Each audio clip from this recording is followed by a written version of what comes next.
Sábado tenga los presentes. Damos gracias a Dios. Digo, no sé si ya se puso el sol. Con este horario ahora estoy medio perdido, todavía, Em, También queremos dar la bienvenida a cada uno de los presentes y los que están conectados también por el Zoom. Así que damos gracias a Dios porque nos ha cuidado hasta aquí. Tenemos a nuestra hermanita Lice, así que con su brazo afectado por acá con nosotros. La buena noticia es que, bueno, que gracias a Dios ya Peter compró la cámara profesional que necesitamos para que el Zoom no se siga cayendo y a la vez salen todas las grabaciones juntas. La de Zoom, la de Facebook, la de Instagram, YouTube y YouTube. Así que Dios es bueno. Y los hermanos del sur también están con ese programa de poder comprar también una cámara profesional. Sigue creciendo las redes y bueno, la vamos a usar también en la campaña evangelística que vamos a tener a finales de mayo. Así que oremos por esta campaña, que vamos a tener el privilegio de tener acá un pastor que viene desde Carolina, no sé si del norte o del sur, pero es de Carolina, coordinador hispano de una de las conferencias. Anoche tuvimos una reunión con el presidente de una de las uniones de Estados Unidos, el presidente de 6 estados, o sea que es bien grande. ¿Se imaginan 6 estados? ¿Cuántas? Tiene 6 conferencias. Y bueno, vienen con mucha ilusión. Ellos vinieron el año pasado y este año regresan, vienen 23 pastores, vienen. Bien, vamos a orar para que Dios nos ayude en el estudio de esta hora. Así que oremos. Eterno Dios, te agradecemos porque tú eres bueno y porque para siempre es tu misericordia. Hemos cantado himnos hermosos que nos hablan del amor, de la misericordia que Dios tuvo sobre esta raza caída. Y gracias a ese amor y esa misericordia que nos mostraste, es que nosotros, seres caídos, vivimos con la esperanza de vivir un mundo como se creó al principio, donde no había muerte, no había dolor, no había enfermedad. Oh Dios, dirígenos, prepara nuestras mentes para entender el mensaje en esta hora. Todo lo pido en el nombre de Jesús. Amén. Bien, la lección, el estudio que estudiamos la semana pasada, eh, casi concluyendo, se cayó el Zoom y no pudieron grabar o sea, el tema completo. Pero bueno, es un tema que vamos a estar estudiando durante todo este trimestre. Es el gran conflicto. Así que cada semana se va a estar estudiando este tema durante 3 meses. Pero lo cierto es que este gran conflicto que comenzó en el cielo y no en la tierra, eh, todos estamos involucrados porque tuvo su inicio allá y con, continuó aquí este conflicto entre el bien y el mal donde tú y yo estamos involucrados. No le di la bienvenida a nuestra hermana Silvia. Dios te bendiga, Silvia. ¿Cómo te sientes? Bien, gloria a Dios. Recién operada y aquí alabando y glorificando el nombre de Dios. En víspera ya llegando a las primeras horas del día santo, día sábado. Así que en este gran conflicto, tú y yo estamos involucrados, donde Dios está siendo juzgado su carácter, eh, su, su justicia, que es un Dios misericordioso y justo. Pero bueno, al final del estudio la semana pasada descubrimos que Jesús vino para demostrar ese verdadero carácter de Dios, para mostrar las verdaderas intenciones de Satanás. Y en el estudio de hoy, que habla de la vida, muerte y resurrección de Jesús, era necesario que el Hijo de Dios viniera a este mundo para salvarnos, para buscar y salvar lo que se había perdido. Así que las escrituras, ellas nos revelan que la deidad, Dios, Padre, Dios Espíritu Santo y el Hijo, los tres componen un solo Dios, cada uno cumpliendo una función en el plan de la salvación. están unidos para salvar la humanidad. Y en Génesis, o sea, en San Juan capítulo 3, versículo 16, es un texto muy conocido por todos, lo podemos decir de memoria. Vemos aquí los miembros de la deidad, unidos para salvar la humanidad. Dice, porque de tal manera amó Dios al mundo, que dio a su Hijo unigénito, para que todo que en él cree no se pierda, mas tenga vida eterna. La escritura también declaran que Dios es amor, y eso viene a mi mente, ese coro que dice, Dios es amor, Dios es amor, la Biblia lo dice. ¿Cuántos lo saben? Dios es amor, vuelve y lo repite, Dios es amor, Dios es amor, busca y lo hallarás. En el capítulo 4, versículo 8, primera de Juan. En el capítulo 4, versículo 8, primera de Juan. Así que ahí puedes encontrar que dice que el que no ama no ha conocido a Dios, porque Dios es ¿qué cosa? Es amor. Y también vemos en el Antiguo Testamento, en Jeremías, capítulo 31, versículo 3, cómo Dios procura alcanzar la humanidad a través de ¿qué? Del amor. ¿Qué dice Jeremías? Con amor eterno, ¿qué cosa? Te he amado. Amor eterno. Así que el amor de Dios es eterno, de eternidad a eternidad. También vemos que este Dios de amor que está buscando para salvar al hombre, Él nos extiende una invitación, Él no obliga a nadie. Y si vamos al último libro de la Biblia, capítulo 3, versículo 20, ¿qué dice el Señor? Yo estoy a la puerta y llamo. Dios está llamando a la puerta de tu corazón. Él no obliga, no te fuerza esa puerta. Esa puerta se abre por dentro. La abro yo y la abres tú. Y si la abrimos, Él quiere entrar a nuestra vida. Ahora, vemos que la iniciativa divina de salvación no es del hombre, es de Dios. Y si vamos al primer libro de Génesis, ¿qué sucedió con nuestros primeros padres? Una vez que Eva fue tentada y cayó en la tentación, dio a comer a quien, a su esposo. Capítulo 3 de Génesis. Abre tu Biblia o tu móvil, tu tablet. ¿Y qué sucedió? Dice que sus ojos se abrieron y se dieron cuenta que estaban desnudos. Y escucharon la voz de Dios. Versículo 8, capítulo 3. La voz de Dios que se paseaba por el Edén. Y en vez de salir a buscar a su creador como lo hacían siempre, ¿verdad? ¿Sabe? Medité un poquito en esto. En vez de salir a buscar con alegría a su Salvador, ¿qué hicieron? Se escondieron. Como unos niños, ¿verdad? Como unos niñitos pequeños cuando hacen algo que sabe que no está bien y que mamá y papá los descubrieron, o que ya ellos saben lo que hicieron y que papi y mamá vienen y lo está buscando. ¿Qué estás haciendo? Nunca le han dicho así a los padres, presenta a los hijos. Fulano, ¿dónde estás? ¿Qué estás haciendo? Y se esconde, ¿verdad? Así estaban Adán y Eva. Y vemos que Dios le dice, ¿dónde están? Versículo 9. ¿Dónde están? Ahora, Dios insiste, ¿Dios podía haberlo abandonado? Yo pregunto, ¿sí o no? Ahora, algo interesante, si el pecado es una relación quebrantada, ¿cómo es que Dios sale a buscarlos? Y Dios quiere hablar con ellos. ¿No les ha llamado la atención eso?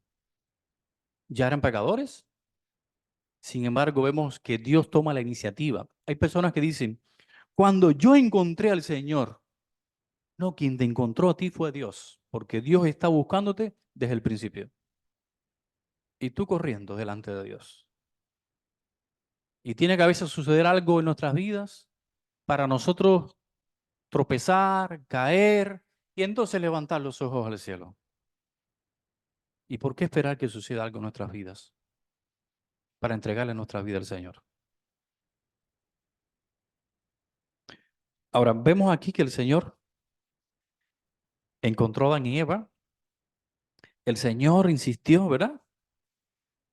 Ahora, la respuesta humana a la oferta divina de la salvación no se origina en los seres humanos, sino en Dios. Y quiero decirles que según la Biblia, la fe es un don de Dios. Romanos 12:3 dice así, que la fe es un don de Dios. Dios pone en ti y en mí un poquito de fe. Me gustaría que busques tu Biblia. No voy a, vamos a leer todos los textos porque, pero yo los estoy citando. Eh, También el arrepentimiento es un don de Dios. Visité uno de los grupos pequeños, el de la Cuesta, la semana pasada, y el libro que están estudiando es el libro de Morris Bender, 95 tesis de justificación por la fe. Y esto es una serie, yo tengo una serie de justificación por la fe que la saqué de Morris Bender.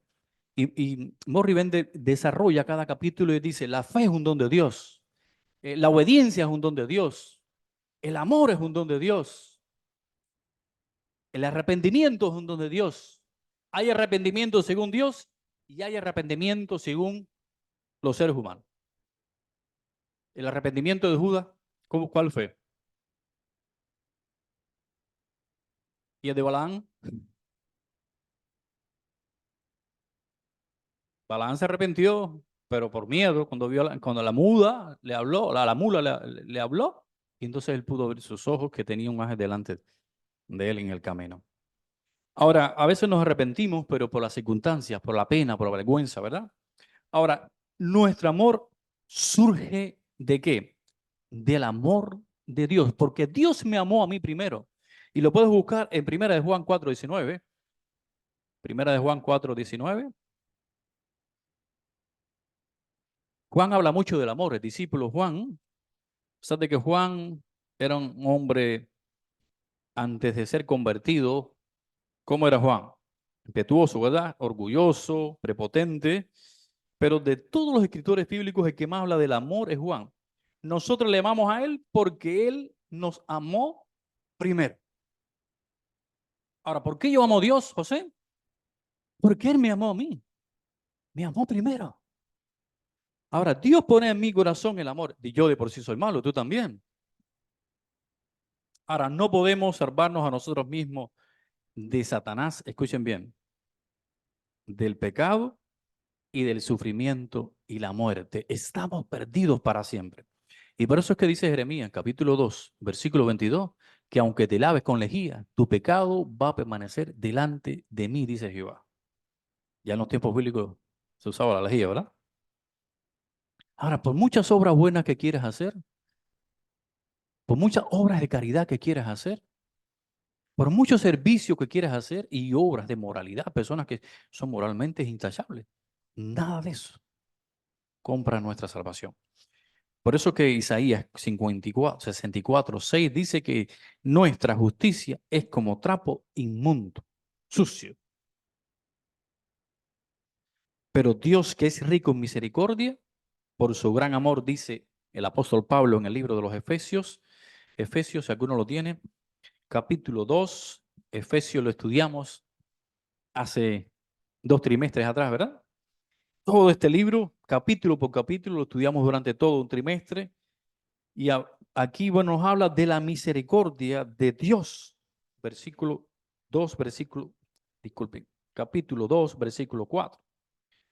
Pero Dios, que es rico en misericordia, por su gran amor, con que nos amó, aun estando nosotros muertos en pecado, nos dio vida juntamente con Cristo. ¿Por qué? Por gracia soy salvo.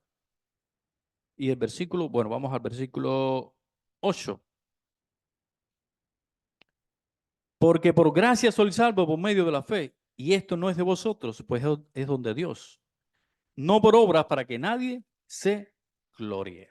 Así que somos salvos por la gracia de Dios. Por la gracia de Dios nos da lo que,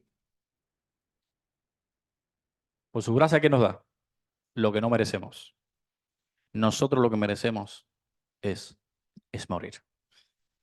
Sin embargo, Jesús ocupó nuestro lugar. Ahora, las buenas nuevas son que Dios estaba reconciliando, ¿qué cosa? El mundo consigo. Vamos a 2 Corintios capítulo 5 versículo 19. Dios estaba reconciliando y yo pregunto, ¿quiénes eran los que necesitaban reconciliarse? ¿Dios con nosotros o nosotros con Dios? ¿Quién dice nosotros con Dios? Y la Biblia nos dice que Dios estaba airado. Pues están claros, sí. Nosotros con Dios, nosotros fuimos quien desobedecimos a Dios. Le dimos la espalda a Dios. Nos escondimos de Dios. Fue Dios quien salió a buscarnos. Ahora, 5:19, segunda de Corintios 5:19, ¿qué dice la Escritura? Que Dios estaba en Cristo reconciliando consigo, ¿qué cosa? Al mundo, no tomándoles en cuenta a los hombres sus pecados, y nos encargó a nosotros la palabra de la reconciliación. Así que el versículo 20 me gusta mucho. Así que somos embajadores en nombre de Cristo, como Dios rogase por medio de nosotros, os rogamos en nombre de Cristo, reconciliados con Dios. Y al que no conoció pecado, dice el versículo 21, le hizo pecado por amor a ti y a mí. Dios cargó los pecados de toda humanidad sobre Cristo. Así que el texto nos está diciendo que en este proceso de reconciliación a los pecadores con Dios es llevarnos a nosotros a Dios, porque somos nosotros los que, bueno, le dimos la espalda a Dios, como dije ahorita. Así que Dios ya había en su nombre, dice aquí, como ya hemos notado, fue Dios quien tomó esta iniciativa de restaurar esta relación quebrantada. Y según Pablo en Romanos dice, capítulo 5, versículos 10 y 11, Romanos 5, nos está diciendo acá, y nosotros, dice, y no solo esto, sino que también nos gloriamos en Dios por el Señor nuestro Jesucristo, por quien hemos recibido ahora la reconciliación. Así que hemos sido reconciliados con Dios. Así que este término reconciliación, ¿qué nos dice? Denota restauración de una relación quebrantada. Y teológicamente hablando, cuando hablamos de pecado, no solo es quebrantar los mandamientos de Dios, es una relación quebrantada, rota, entre seres pecaminosos y un Dios santo. Un abismo muy grande entre el cielo y la tierra. Por eso Jesús tuvo que venir. Y él dice que vino a buscar y a salvar lo que se había perdido. Se tendió como un puente entre el cielo y la tierra para unir el cielo y la tierra, reconciliarnos a nosotros con Dios. Por eso es que cuando se habla de expiación, la expiación es más que la muerte de Cristo en la cruz. ¿Me entendieron? Tiene que ver también con intercesión. Y no es el tema de hoy. Hoy nos vamos a quedar expiación hasta la cruz. Ya otro estudio es expiación con intercesión. Por eso cuando vamos al santuario, no solo bastaba con la muerte de un cordero. Esa sangre era llevada por el sumo sacerdote al santuario para hacer expiación, ¿verdad? ¿Por qué digo esto? Porque para algunos simplemente con la muerte de Cristo en la cruz, con eso basta. ¿Es completa? Sí,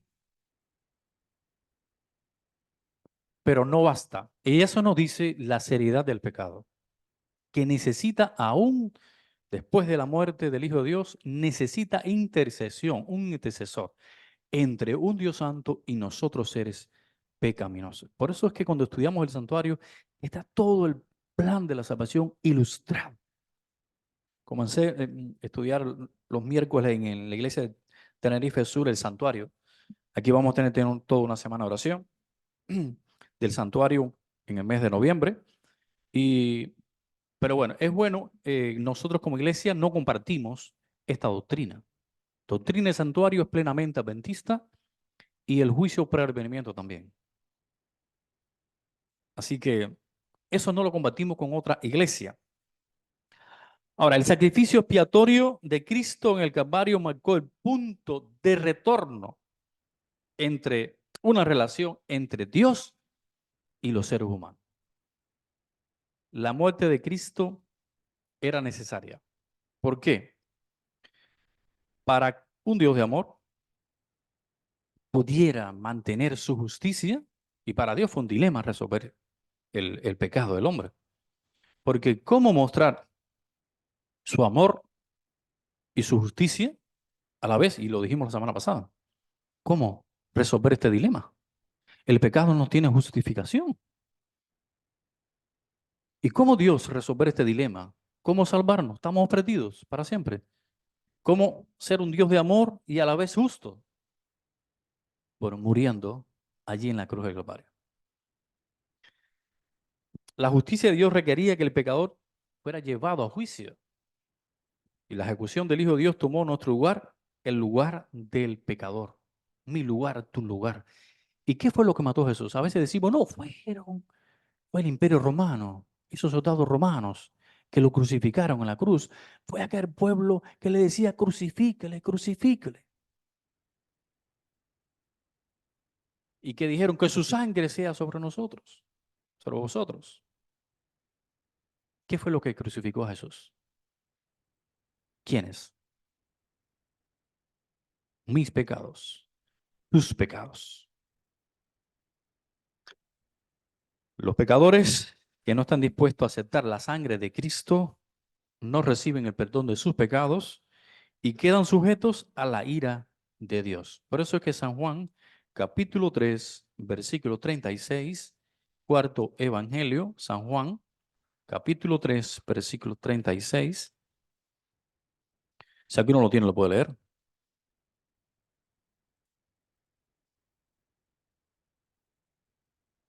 El que cree en el Hijo tiene la vida, pero el que rehúsa creer en el Hijo no verá la vida, sino que la ira de Dios está sobre él.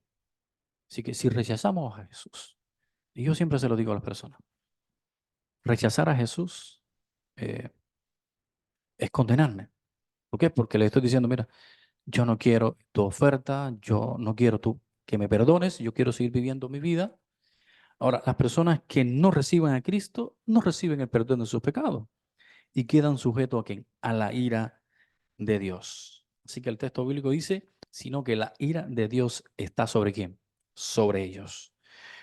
En consecuencia, la cruz es una demostración tanto de la misericordia como de la justicia de Cristo. Ya esto lo hemos estudiado, podemos ir aquí a Romanos 3, capítulo 25, capítulo 3, versículo 25 y 26, donde nos habla de cómo Dios muestra su misericordia, pero también su ira sobre el pecado y cómo nos ha justificado a través de la sangre de Jesús. Ahora, ¿cómo nos redimió Jesús? ¿Cómo nos redimió? Vemos que el cual testificó que el Hijo de Dios no vino para ser servido, dijo Jesús, sino para servir y dar su vida por muchos. Así que según Mateo 20, capítulo 20, versículo 28, Jesús dijo, yo no he venido para que me sirvan, sino servir y dar mi vida por muchas personas. Vemos también que Dios, a través de él, Lucas nos dice en Hechos capítulo 20, versículo 28, nos dice que Dios ganó a su iglesia, ¿con qué? Con su propia sangre. ¿Y esta iglesia de quién es? Es de Dios. Y vemos que hay personas que luchan por la iglesia, pero esta iglesia es de Dios. A veces creemos que la iglesia es nuestra, no es de Él. Él la fundó y la ganó con su propia sangre. Así que, ¿qué logró el rescate de Jesús? ¿Qué logró? La muerte de Cristo ratificó el derecho de Dios sobre la humanidad.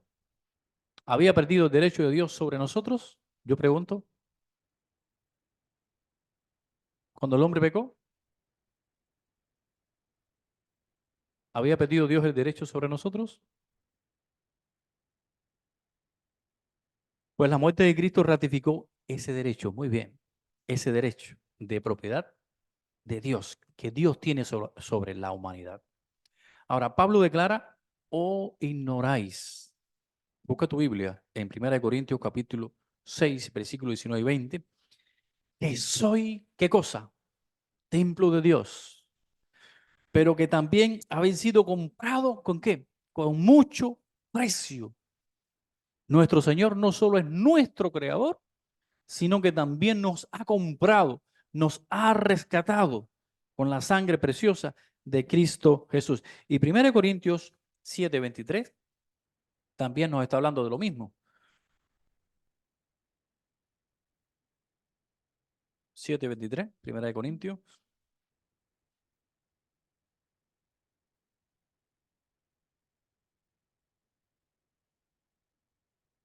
¿Alguno lo tiene? Ajá, ¿quién lo está leyendo? Muy bien. Ah, muy bien. Ya lo tienen en la pantalla. Muy bien. Así que por precio fuiste comprado. No os hagáis esclavos de qué? De los hombres. Así que hemos sido comprados por precio.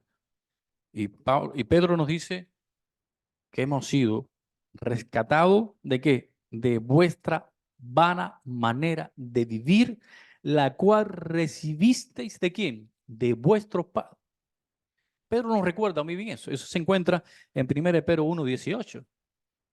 Así que nos recuerda que hemos sido rescatados de nuestra vana manera de vivir, que hemos sido comprados con precio. Y Pedro un poquito más enfático dice, hemos sido comprados no con oro ni con plata, sino con qué? Con la sangre preciosa de Cristo Jesús. Estas son cosas que la mayoría de los miembros saben, ¿verdad? Pero que a veces se nos olvidan. Ahora, Cristo es el representante de la humanidad. ¿Por qué Cristo es el representante de la humanidad? Lo que tuvimos la semana pasada acá. eh, bueno, recordamos algunos y algunos aprendimos de que Adán era el príncipe, el representante de los seres humanos, pero que perdió ese estatus, ¿verdad? Le dio su lugar a quién? A Satanás. Y por eso que cuando Cristo viene, Satanás lleva a Jesús a un monte y le dice, mira Jesús, si te postras, los reinos del mundo te los voy a dar. No tienes que pasar por la cruz. Qué atrevido, ¿verdad? ¿Estaba reclamando algo? Bueno, sí. Y vemos en el concilio, cuando vamos al libro de Job, cómo él aparece en ese concilio, donde están los príncipes de los diferentes mundos. Ahí estaba él como el príncipe de la tierra. Hablamos que, bueno, el libro de Job, primer libro que se escribe, comienza con el gran conflicto. Es un gran conflicto donde tú y yo también estamos siendo jugados, que Satanás nos acusa de que tú y yo servimos a Dios porque nos cuida, porque nos da salud. Así acusó a Job. Sí, él es íntegro porque tú lo bendices, porque tiene muchas cosas, porque tú tienes un boyado sobre su familia, sobre su vida, pero tócalo para que tú veas. Ahora, seguimos el postrer Adán. Vamos a Primera de Corintios, estamos aquí mismo, capítulo 15, versículo 45.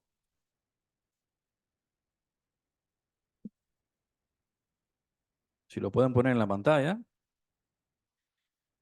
Así también está escrito. Fue hecho el primer hombre Adán, alma viviente, y el postrer Adán, espíritu vivificante.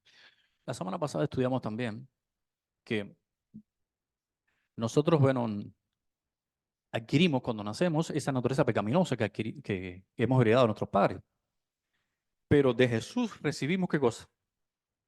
Cuando nacemos de nuevo, una nueva naturaleza espiritual para ver el reino de Dios.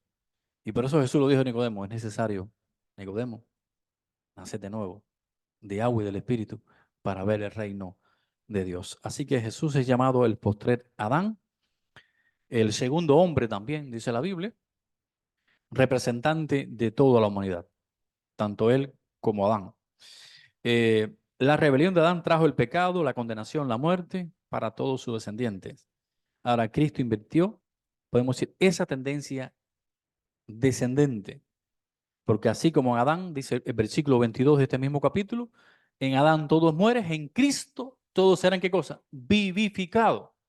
La muerte entró por un hombre y ha pasado a todos, pero la vida ha entrado por un hombre y ha pasado a todos. ¿Nos dicen amén? Vamos, que la mayoría somos como latinos, ¿verdad? Gloria a Dios. Ahora, eso parece que a veces no lo procesamos. ¿Qué sería de nosotros, hermanos? Qué tristeza, ¿verdad? Ayer estuve en un velorio, el padre de unas personas que, hermanos, que se bautizaron el año pasado en el sur, y ahí estaban esos hijos desgarrados. Tenemos una hermana también, que se ha pedido oraciones por ella, por hermana Blanca, Juana Blanca Cabrera, que está con oxígeno, está inconsciente hace ya 2 semanas. Ahí sus hijas están ahí al lado de su cama velando a su mamá. Está sedadita, pero ya no conoce, no responde y no sabemos hasta cuándo Dios la va a tener viva. Ahora, ¿qué es la vida, hermano? ¿Qué sería de nosotros si no fuera por Dios? Por lo que hizo por nosotros. La resurrección de Cristo, hermano. Si Cristo no resucitó, dijo Pablo, nuestra fe es vana. Dice, en el mismo versículo 14 de este capítulo 15, lo leemos un momentico.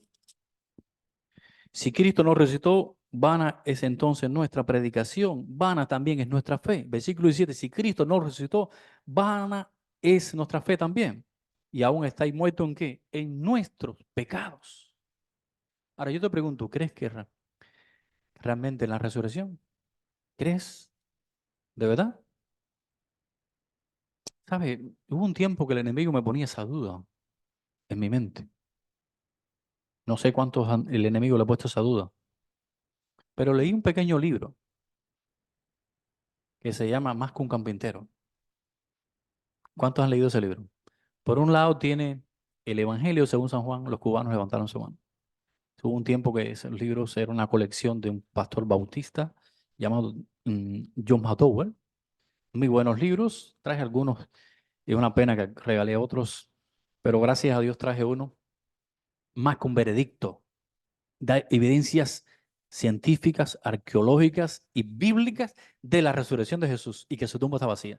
Y este librito, Más que un carpintero, uno de los capítulos dice, ¿quién daría su vida por una mentira?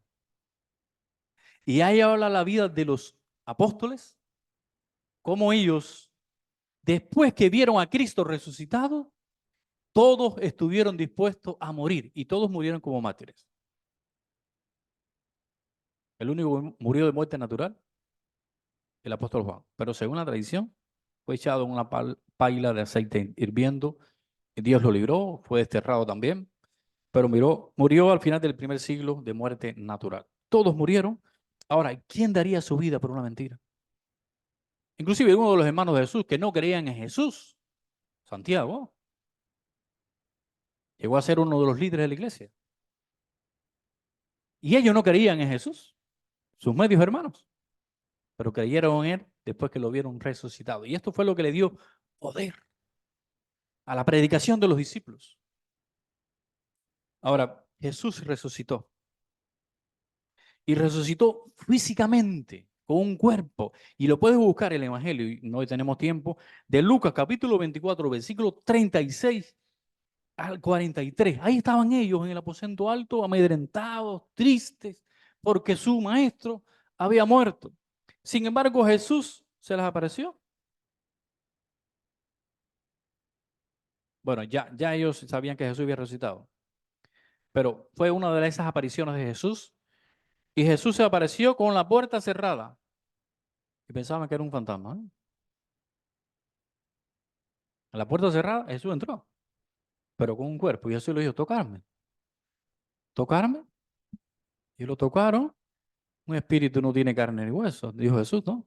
Así dice, lo estoy parafraseando el pasaje. Le dieron pescado, denme de comer, le dieron pescado. ¿Qué más le dieron? Hubo otra cosa que le dieron ahí, miel.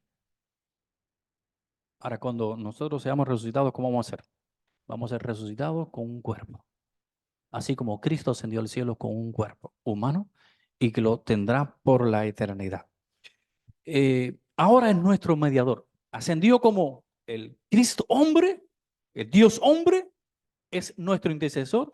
Ya ese es otro tema, está intercediendo por nosotros. Y la lección de esta semana, la de jueves, nos habla de Cristo, que podemos ir al trono de la gracia para hallar gracia para nuestro futuro socorro, que es nuestro intercesor que intercede por ti y por mí continuamente. Así que la resurrección de Cristo le dio significado a la cruz que estos acongojados discípulos, hermanos, no pudieron distinguir ese día el verdadero significado de la cruz y la muerte de Jesús en la cruz. Pero la resurrección transformó a estos hombres y les dio una fuerza que cambió la historia. ¿Dónde estaba el poder de su predicación?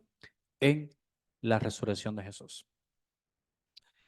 El ministerio actual de Cristo está arraigado en su muerte y su resurrección. Y a modo de conclusión, si bien es cierto que el sacrificio expiatorio realizado por Cristo en el Calvario fue suficiente y completo, sin la resurrección no tendríamos la seguridad de que Jesús culminó su trabajo completo como nuestro Salvador. que vino a buscar a salvar lo que se había perdido. Pero la seguridad que tenemos es que Cristo, el tercer día, resucitó, rompió las cadenas de la muerte. Gloria a Dios. Así que, y vive por los siglos de los siglos. Creemos en un Dios que murió por nosotros, pero resucitó y su tumba está vacía. Y esa es la diferencia del cristianismo a las demás religiones. Creemos en un líder que dio su vida por su pueblo, pero la volvió a tomar. Y le dice, y llegó allá al Padre, ascendió a los cielos y le dijo, Padre, la vida que he ganado la dono a mis hermanos. Y saben, la muerte que Jesús murió, ¿cuál fue? ¿La primera o la segunda? Tan claro, ¿eh? La segunda. La segunda. Jesús murió la segunda muerte. La ganó y nos la concede a nosotros. La primera muerte, hermanos, la Biblia dice que es un sueño, porque tiene un despertar. Y la Biblia cuando habla de muerte, habla de la muerte segunda. Quiera el Señor que tú y yo podamos tener parte en la primera, que hemos creído en Jesús. Damos gracias por el ministerio y la obra de Cristo Jesús, por su vida santa, perfecta. Demostró ese Dios de amor, demostró que las acusaciones de Satanás no son falsas. Y por eso que la Biblia dice que en la cruz Jesús lo venció. Y al resucitar le dio la que mata, ¿verdad? Y dice la Biblia que el diablo cayó como un rayo del cielo. Él tenía acceso a ciertos, podemos decir, lugares en el cielo, porque bueno, Job nos dice así que él tenía acceso. No podía ir al trono de Dios, pero tenía acceso. El mundo pudo saber realmente quién era Satanás, de la manera que trató Jesús en todo su ministerio, allí, esas horas previas a su muerte, y cómo lo trató allí en la cruz. Demostró el verdadero carácter de Satanás. Y yo decía, hay muchas personas que dicen, la lección de esa manera, ¿y por qué Dios no lo mató? ¿Dios podía? Sí, pero él estaba acusando a Dios de ser dictador, de que era un Dios riguroso, que su ley, una ley arbitraria, pero el tiempo demostró realmente quién era Satanás. ¿Tú quieres saber quién es una persona? Dale tiempo. Y el tiempo demuestra realmente quién es. Y termino con esto, la muerte de Cristo es vicaria, expiatoria, reconciliadora y transformadora. La resurrección de Cristo proclama el triunfo de Dios sobre el mal y los que aceptan la expiación les asegura la vida eterna, la victoria final sobre el pecado y la muerte. ¿Quieres vencer? ¿Quieres ser un triunfador? Necesitas ir al pie de la cruz. Y ese es el tema de la campaña evangelística. El pastor estoy hablando que va a hablar mucho de la cruz de Cristo, del amor de Dios. Que Dios te bendiga. Y quiere el Señor que tú y yo, ¿saben? En el terreno de la cruz todos somos iguales. Tú y yo somos todos iguales. Que Dios les bendiga. Que Dios les guarde. Y quiere el Señor que podamos abrazarnos, echar, aferrarnos con el brazo poderoso de Cristo Jesús. Y si nos aferramos a Él, vamos finalmente a alcanzar la victoria. Porque nuestro enemigo es un enemigo vencido. Todo lo puedo en Cristo que me fortalece.